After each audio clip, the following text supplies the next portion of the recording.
pelo Facebook, mas eu achava que também eu ia estar praticamente sozinho hoje. Eu digo, não, mas de qualquer maneira vamos levar essa mensagem, né? Mas graças a Deus, agradeço a Deus pela presença, né? Pela boa presença dos irmãos aqui, dos pastores, obreiros conosco, da igreja. E nós vamos meditar. Eu digo do fundo do meu coração, do mais profundo da minha alma, né? Que Deus fala e vai falar com você. O que você vai fazer com o que você vai ouvir, eu não sei. Amanhã a gente repete de novo e depois de novo. Mas Deus quer mostrar para você que há um sentido muito importante na vida que a gente simplesmente esquece, né?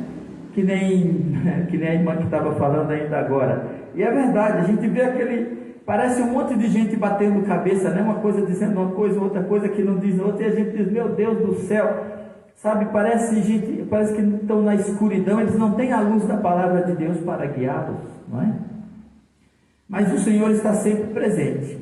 Nós vamos ler no livro de Hebreus, no capítulo 11. Hebreus capítulo 11, e no versículo 4. Somente o versículo 4 que diz assim: pela fé, Abel ofereceu a Deus maior sacrifício do que Caim, pelo que alcançou o testemunho de que era justo, dando Deus testemunho dos seus dons, ou das suas dádivas, ou do seu sacrifício, do sacrifício que ele fez, e por ela, pela fé, depois de morto, ainda fala. Os irmãos podem tomar seus lugares, pode sentar. Você sabe que num versículo desse tamanhozinho aqui, apenas versículo, tem tanta coisa escondida aqui. Eu falei para os irmãos que Deus é grande. A profundeza de Deus, as profundezas de Deus são coisa infinitamente grande. Quando a gente diz assim, meus irmãos, que a vida não tem sentido, ela não faz sentido para mim e para você, que vive alienado de Deus, que vive nesse mundo, às vezes nem sabendo por que vive aqui. Mas na verdade, tudo faz sentido. E o sentido está em Deus. Porque a Bíblia diz que Deus criou todas as coisas com um determinado fim, e até o ímpio para o dia do mal. Quer dizer, Deus, com a sua infinita grandeza, criou todas as coisas com um sentido, um propósito, uma razão de ser. E até Jesus, quando veio aqui para morrer por nós, ele tinha uma missão, ele tinha um propósito, né? E ele diz assim: a minha comida é fazer a vontade daquele que me enviou e realizar a sua obra. Eu vim com um propósito, eu tenho um sentido, eu tenho uma coisa para fazer. Porque isso é interessante.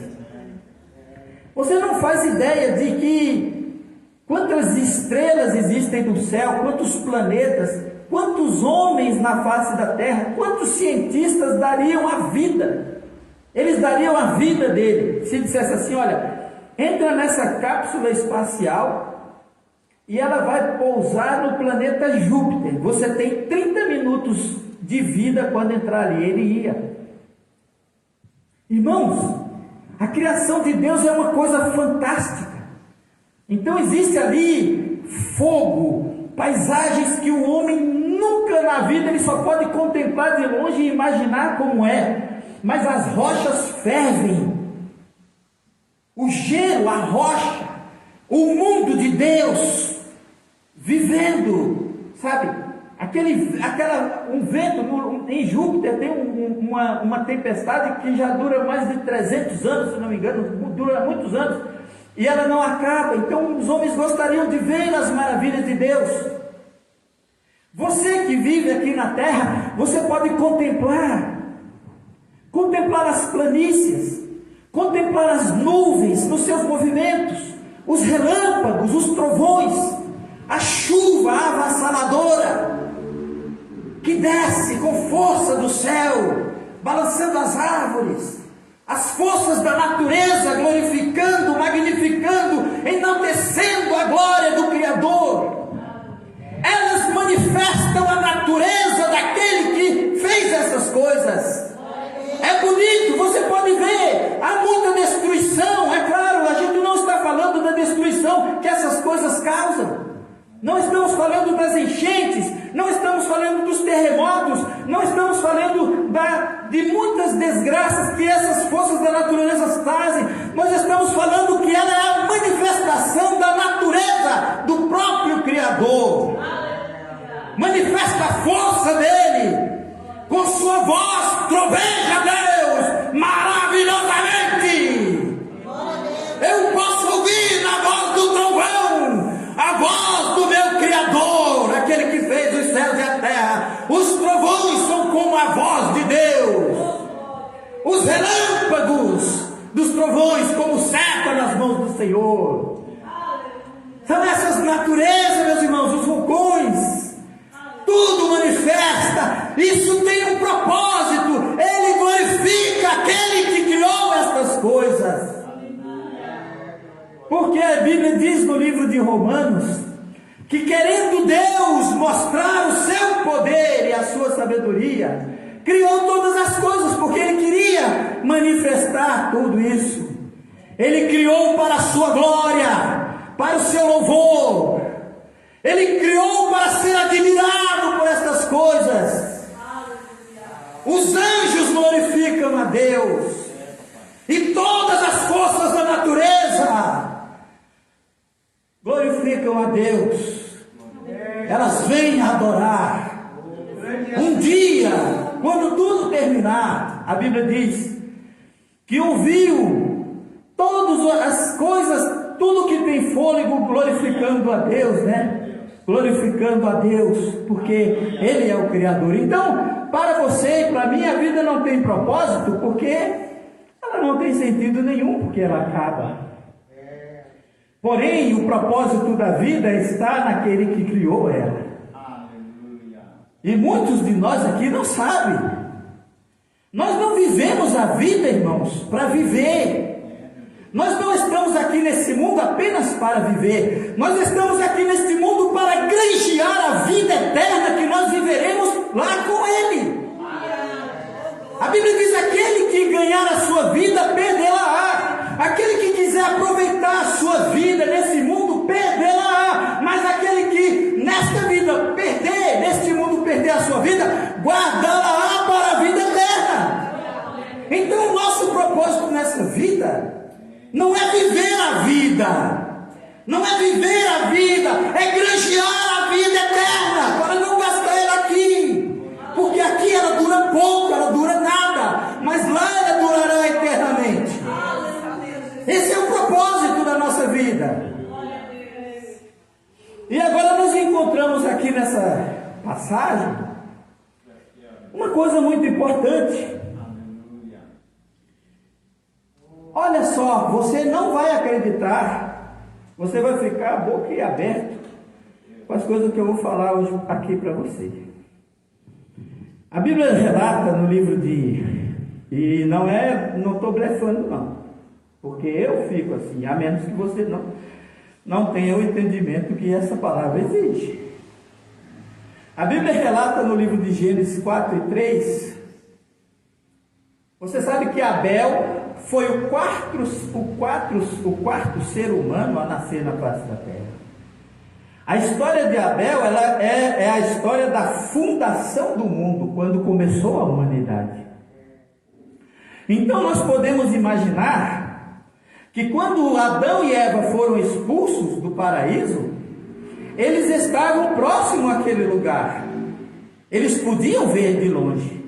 Ali, olha, meu filho, a gente morava naquele lugar. A gente morava naquelas terras ali, lá pro lado do Oriente, não sei que lado, mas ele dizia, a gente foi lá. Por que a gente foi expulso de lá? E ele e Adão contavam para eles. É natural imaginar isso. Porque de onde surgiria a ideia dele trazer uma oferta para o Senhor? E aí ele diz assim, aí o pai dele contando, e como é que aconteceu? Aconteceu assim, a gente pecou, e Deus matou um carneiro lá, uma ovelha, para fazer roupas para nós, porque foi, de fato, Deus não faz mágica. Deus não faz mágica, Ele é o Criador. Né? Quando Ele quis criar a mulher, Ele pegou o homem, fez dormir, abriu, pegou da carne que Ele tinha feito e criou uma mulher.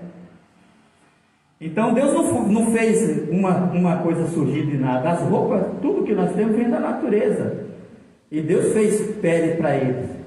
E Ele, certamente, como é que Deus fez? Eles viram Adão e Eva encolhidinho num canto lá, viram Deus pegar um anjo, alguma coisa, pegar um ou dois animais, trazer, matar, degolar na frente deles, eles não viam aquilo, tirou a pele, e quem sabe queimou, né? O resto da carcaça do animal, e aquilo foi tudo passado, irmãos, para eles. Acontece que passou-se algum tempo, isso era a mesma coisa de estar pregando o Evangelho, porque estava falando para os filhos dele. E na época que Abel e Caim foram oferecer a Deus o primeiro culto que a gente encontra na Bíblia, é esse aí. Eles já tinham cerca de 100 anos de idade. Quer dizer que já existia muita gente na face da terra. E isso não é invenção, isso está aqui na Bíblia. Está aqui na Bíblia. Adão teve Enos, que foi o sétimo depois de Adão. Ele teve um filho chamado Sete. Ele tinha 130 anos quando nasceu Sete. E Sete nasceu logo que Abel morreu, porque Sete veio na forma de compensação, né? Como a Eva disse assim: Deus me deu um varão no lugar do Abel que Caim matou. Então Adão tinha 130 anos. O que indica que os dois tinham cerca de 100 anos. Durante 100 anos, Deus conhecia a vida daqueles dois rapazes. E acontece, meus irmãos, que Caim trouxe do fruto da terra. A Bíblia diz simplesmente que ele trouxe do fruto da terra para uma oferta ao Senhor. E Abel, a Bíblia diz que ele trouxe das primícias, dos primogênitos das ovelhas, uma oferta da gordura do Senhor, já dando uma certa, como é que se diz assim, importância à oferta de Abel. Havia algo de diferente na oferta de Abel e de Caim? Sim. Porque a Bíblia diz que Deus atentou para Abel e para a sua oferta. E para Caim e para a sua oferta, Deus não atentou. Primeiro porque a Bíblia chama 3 vezes Abel de justo. É essa palavra, não esqueça essa palavra que vai tocar em você hoje. Justo. Né?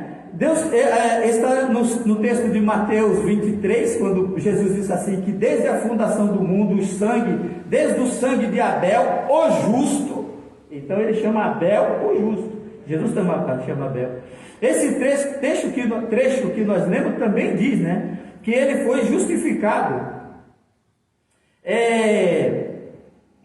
pela fé, Abel, pelo qual alcançou o testemunho de que era justo. Esse próprio texto diz que ele era justo. Ele alcançou da parte de Deus o testemunho que era justo. E 1 João capítulo 3 e 4 também fala.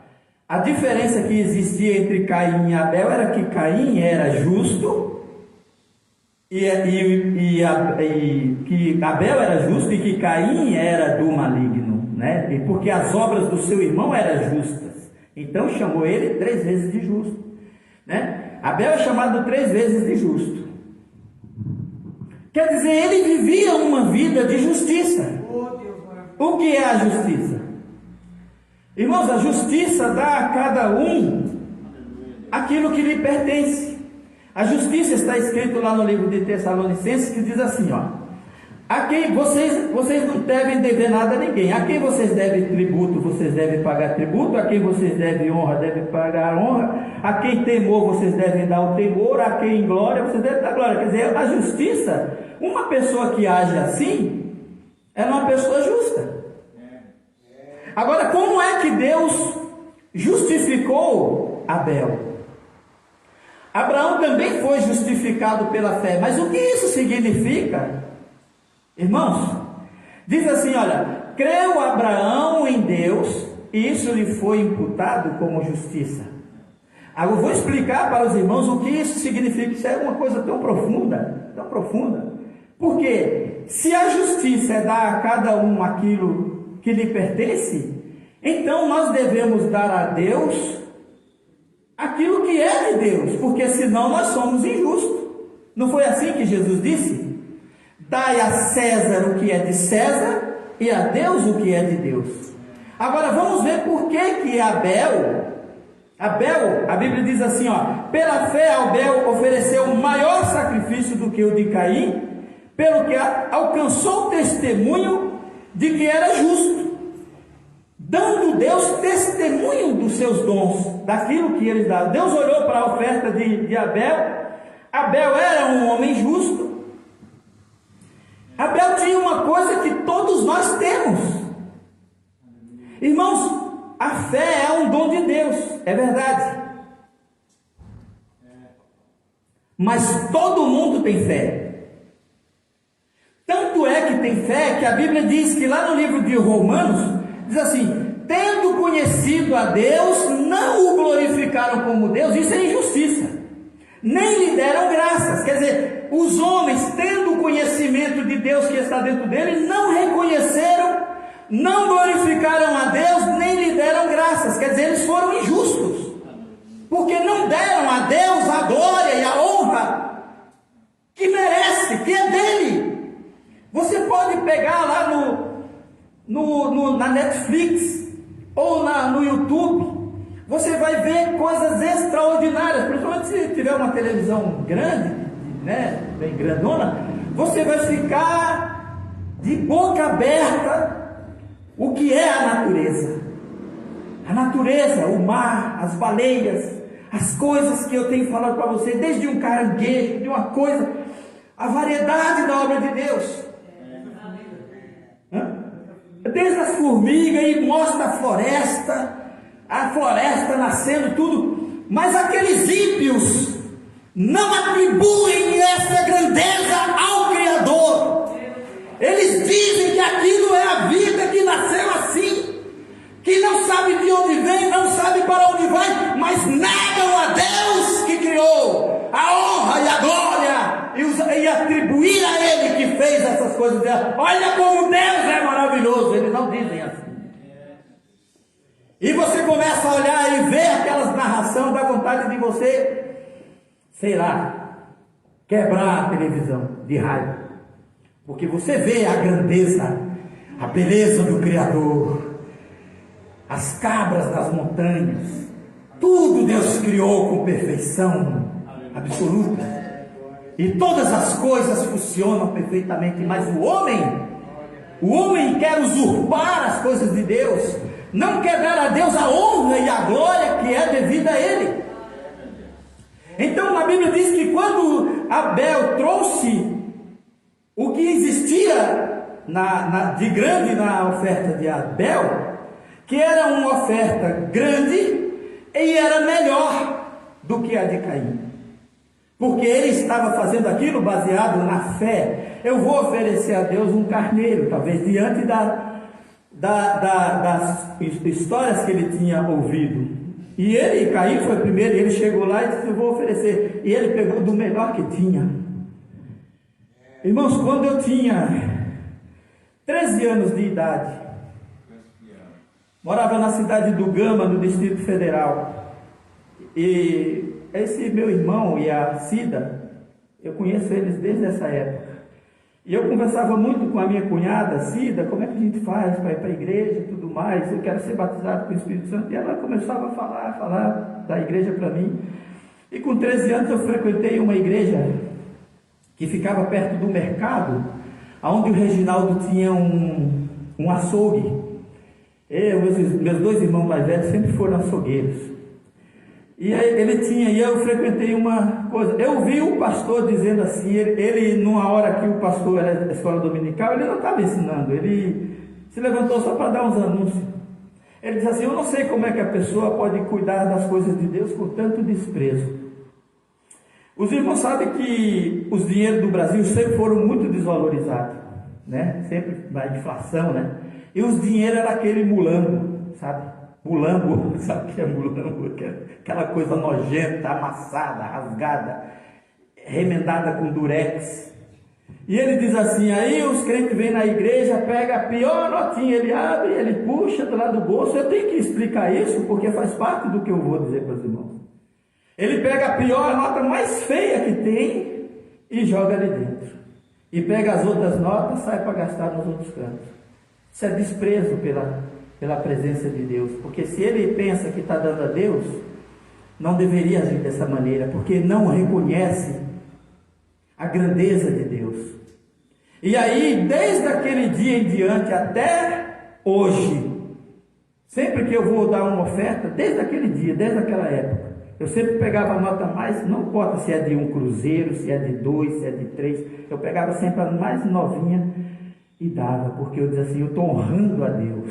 Aleluia. Honrando a Deus com o melhor. E a oferta de Abel, ela se resume nisso. Deus é digno do melhor. Deus é digno do melhor. E aí você encontra essa comparação com o que está escrito no livro de Malaquias. Não confundam a minha mensagem, você vai entender o que é que eu estou falando. Em Malaquias 1:12, quando Deus olha para os crentes assim, vocês pensam que a minha mesa, o meu altar é imundo? Não, por que tu está dizendo isso? Por que você chega aqui e vocês oferecem o animal cego, o doente, o aleijado, o animal que tinha uma ferida? Ele tinha lá no rebanho dele os animais e pegava os piores que tinha e levava lá para o templo. Isso aqui é para você ler, é Malaquias capítulo 1, versículo 12 e 14. Deus diz assim, vocês pensam, oferece isso para tua mãe, vai lá e dá para o teu príncipe, dá para o rei de vocês, para ver o que ele vai dizer. Porque eu sou rei grande, Senhor, eu sou rei grande. Como é que você... Aí ele diz, maldito, Deus amaldiçoa, maldito aquele que tendo animal bom no seu rebanho, ou promete e oferece a Deus uma coisa vil, que não condiz com a grandeza que ele é, a grandeza de um verdadeiro rei. Maldito aquele que tendo o bom, oferece o ruim. Porque isso, meus irmãos, vai refletir numa coisa muito sincera que Deus fez. Quando Deus olhou para o sacrifício de Abel, a Bíblia diz assim, que Deus deu testemunho de que ele era justo. Abel, você viveu a vida inteira justo. Você tem uma fé. Porque, se você olhar, Noé também era homem justo e andava com Deus.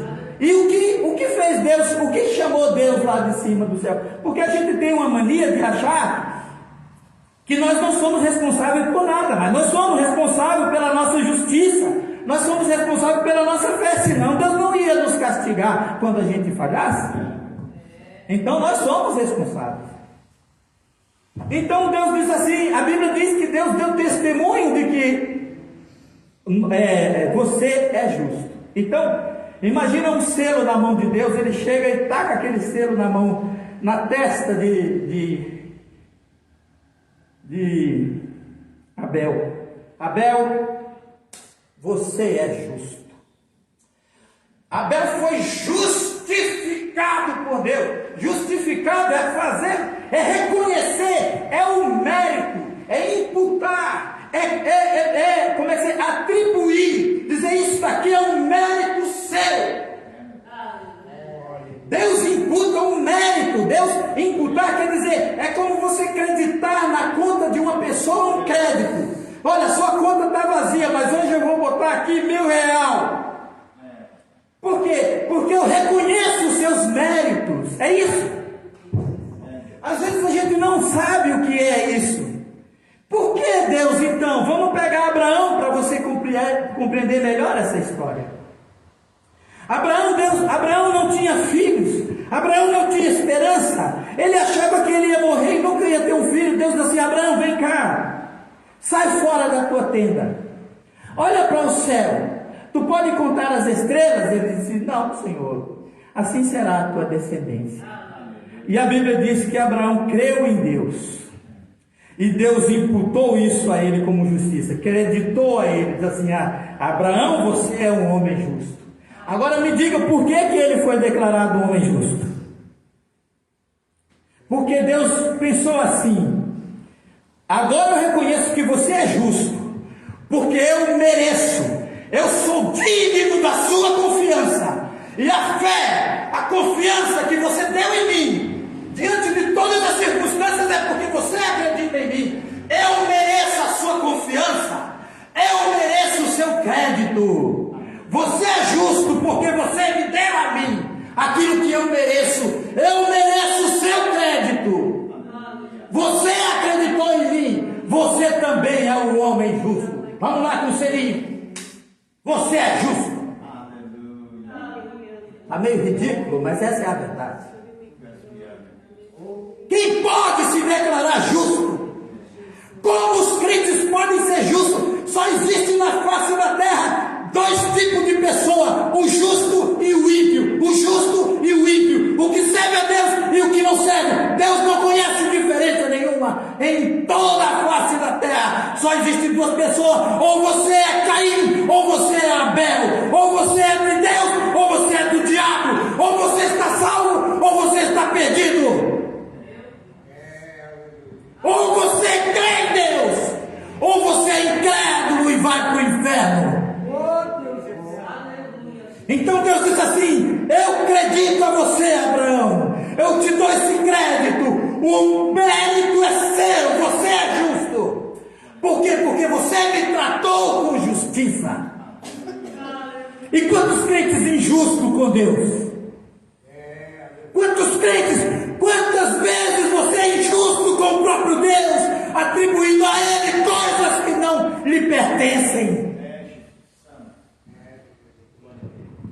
Mas negam a Ele a obediência, negam a Ele a fé, a confiança, porque o nosso relacionamento com Deus é baseado na fé, é baseado na confiança, é baseado naquilo que Ele é, e não naquilo que a gente espera que Ele faça por nós, como se Ele fosse o nosso empregado.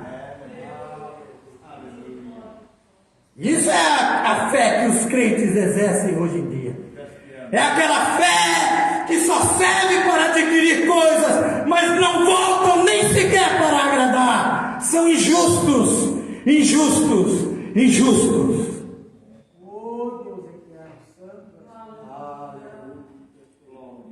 O que você vai esperar de Deus agindo dessa maneira? Sendo injusto com Deus. Abraão creu em Deus e isso foi imputado. Imputado quer dizer creditado. Foi atribuído a ele. Abraão foi declarado justo. Isso, meus irmãos, que vem de Abraão, e no relacionamento de Abel com Deus, é chamado no Novo Testamento a obra de justificação.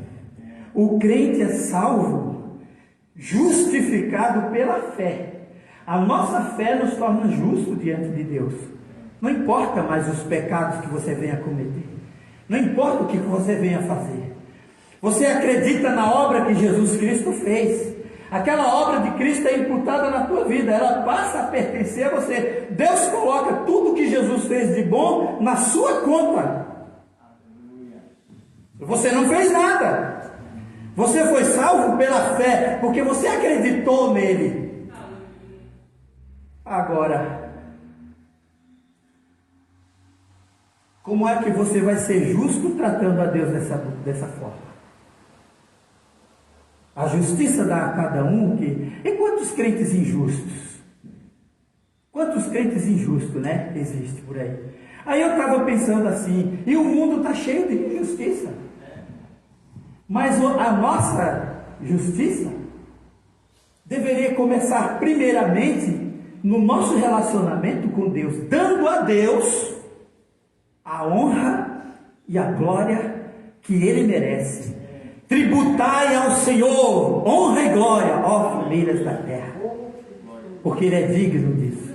Dai a Ele a glória que lhe é devida. Devida quer dizer é uma dívida.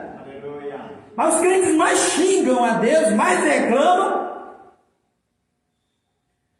do que atribuir a Deus aquilo que pertence a Ele. Que mundo bonito, que mundo bonito. Tá, e dê minha glória.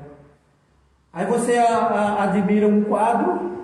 Ah, esse quadro aqui, bah, que coisa, que maravilha, quem fez? O fulano de tal. Ah, esse cara entende de pintura. Está dando a ele a honra. E a Deus? O que você dá? 10 leprosos foram lá buscar a cura, 9 desapareceu. É assim que acontece. 1 em cada 10 crentes é assim: ingrato, injusto, injusto, injusto, injusto, injusto. Eu estou aqui para dizer para você nessa noite que a maioria dos crentes são injustos, portanto são ímpios. Porque se eles andassem com justiça, quando Deus chama Abraão de meu amigo,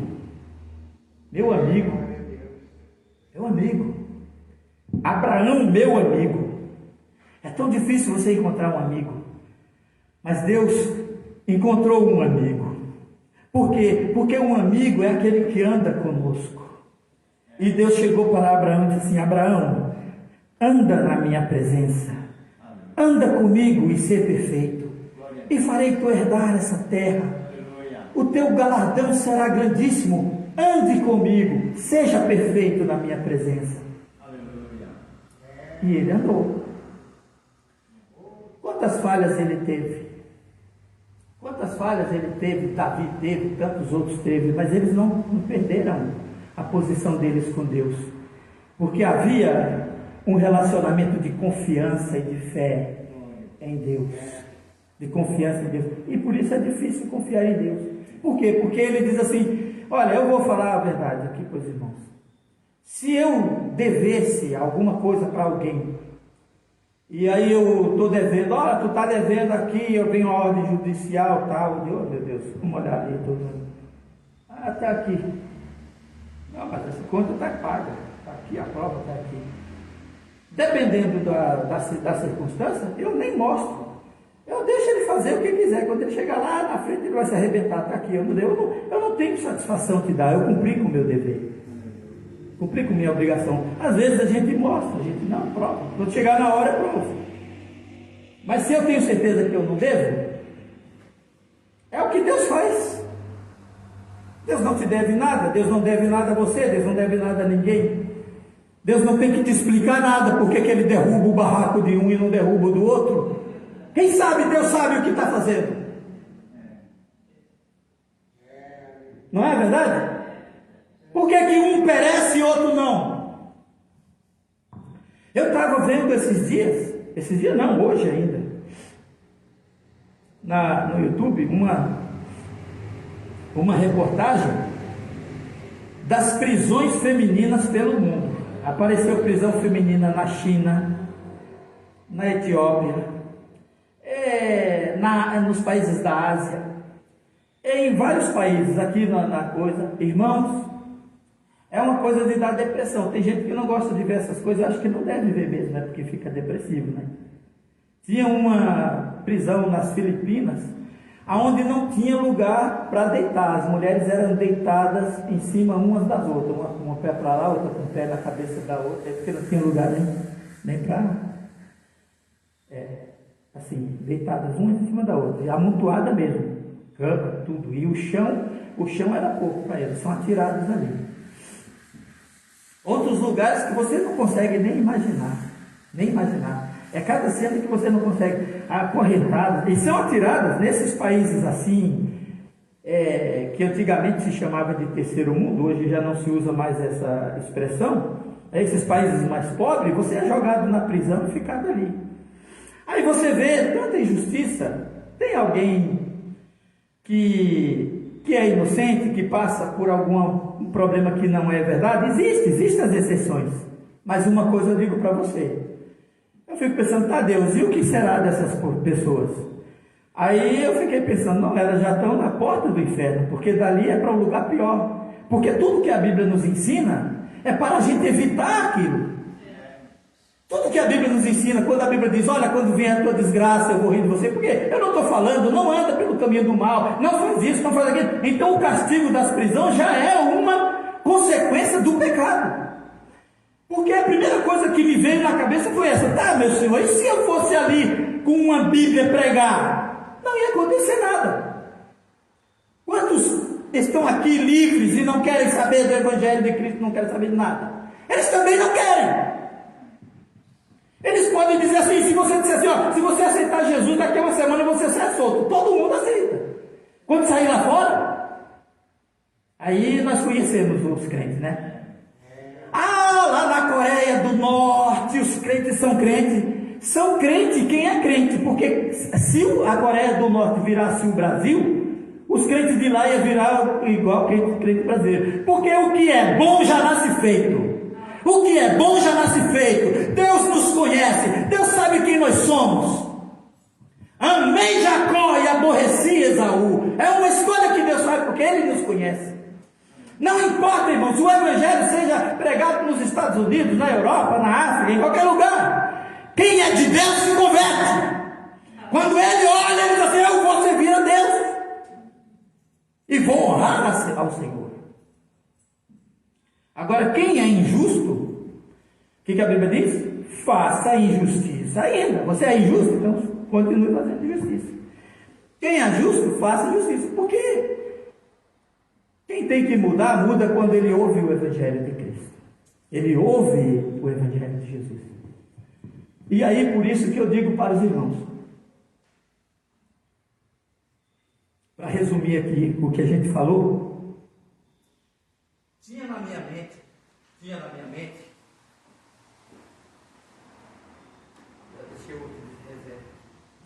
eu tinha na minha mente de falar outras coisas também.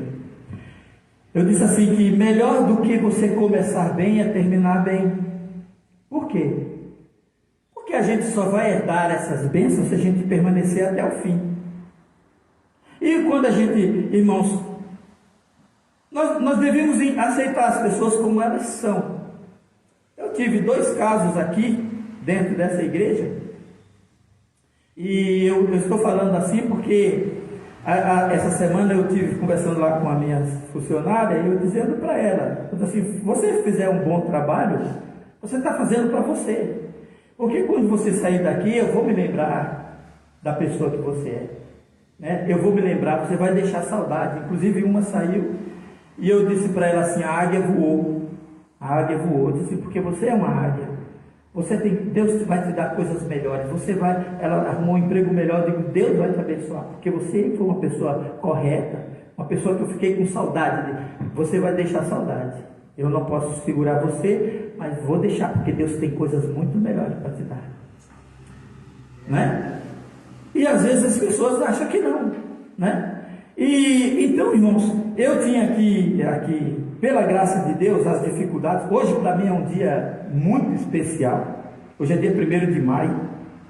Os irmãos sabem que foi no dia 1º de maio de 1984 que Deus me deu uma visão, que Deus falou comigo. Eu estou aqui dentro do cumprimento da vontade de Deus. Qual é o destino disso? Eu não sei, mas Deus não me deixa saber.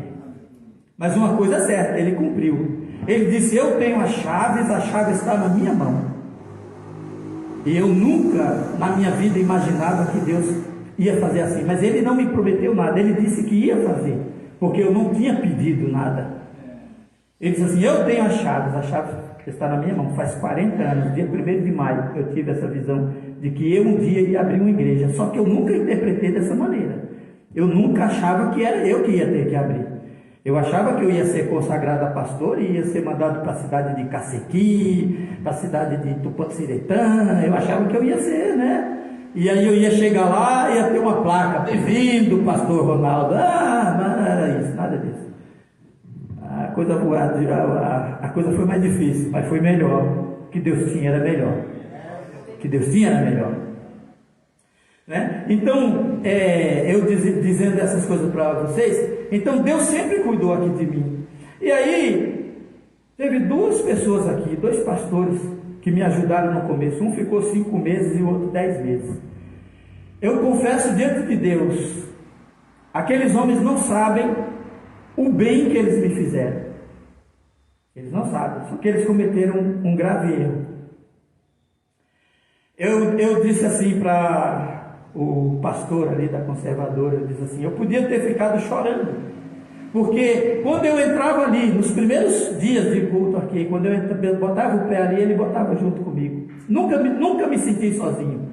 Perante Deus, nosso Senhor Jesus Cristo, eu nunca me senti sozinho.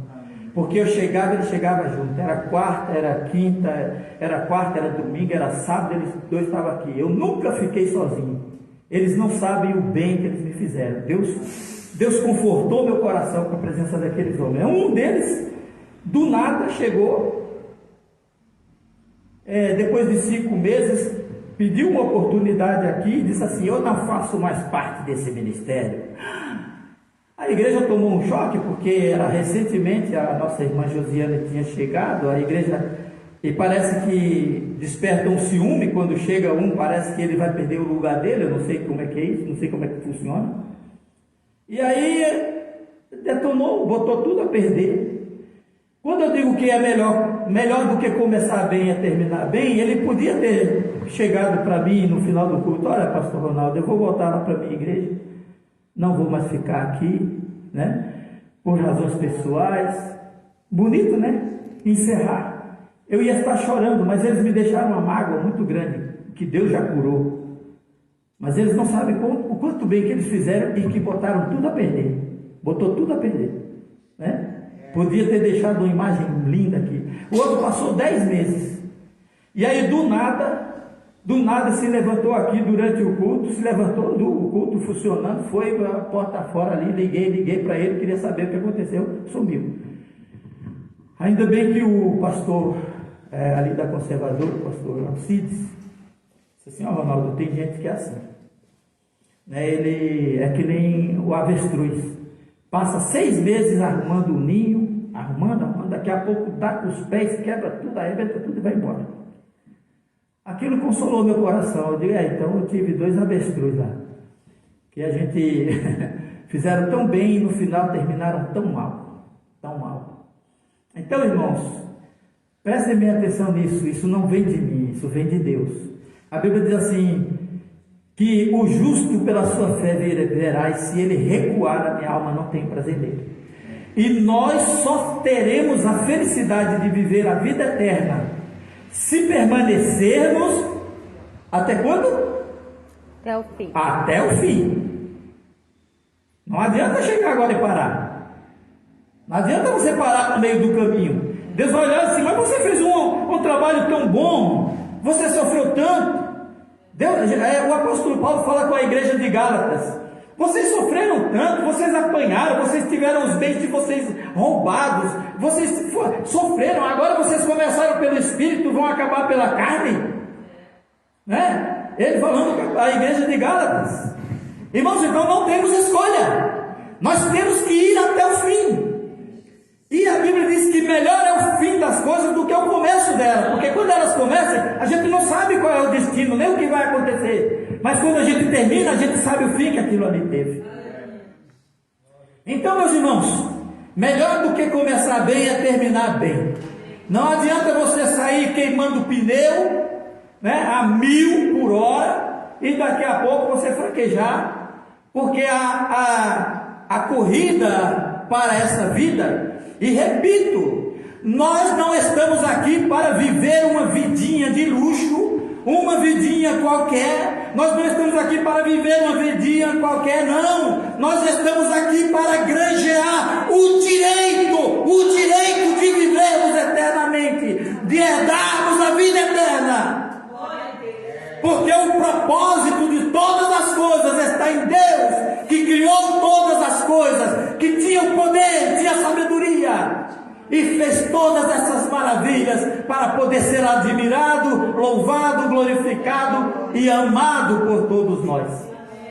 Agora, quando você pensar em ser justo, seja justo primeiramente com Deus, porque nossas atitudes denunciam a injustiça que fazemos com Ele.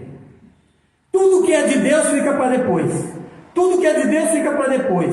Tudo que é de Deus vai lá para a rabeira. Tudo que é de Deus fica por último. compreendeu o que a Bíblia diz, mas buscai em primeiro lugar o reino de Deus e a sua justiça. Lute pelo reino de Deus em primeiro lugar. Busque a Deus primeiro. Se você não entender isso, você estará automaticamente da banda daqueles que vão para a perdição. Pode gritar com eles, pode pregar, pode vir o anjo Gabriel lá do céu pregar a mensagem mais espetacular. Vai acontecer aquilo ali, né? Quem deu crédito à nossa pregação?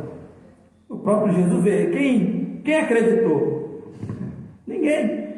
Mas aqueles que creram receberam o direito de serem feitos filhos de Deus. Que coisa maravilhosa! Vamos ser filhos de Deus, num corpo glorioso, brilhante, de luz, eterno, sem doença, sem velhice, sem cansaço. Vamos ter dentro de nós, vamos ter um corpo semelhante ao corpo de Jesus Cristo, e vamos viver para sempre e eternamente, como os anjos de Deus lá no céu. E temos o privilégio de que aquele que prometeu é fiel. Amém. O que eu vou fazer? Nada. Apenas crer. Somente crer. Isso é justo. Dar a Deus o crédito, a credibilidade que Ele merece, porque Ele não mente. Agora, se as coisas não saem do nosso jeito, aí pensa se nós não estamos agindo aí com injustiça, como Caim, não é? E achando que Deus é que tem que se curvar para nós. Se levante, se coloque de pé em nome de Jesus. E que Deus ilumine o seu coração. Seja justo, não seja ímpio, não seja incrédulo. E a justiça dá a cada um aquilo que lhe pertence. Se você bota Deus no último lugar na sua vida, você também estará no último lugar nos planos dele. A Bíblia diz: aqueles que me honram, honrarei, mas os que me desprezam serão desprezados. Vamos orar?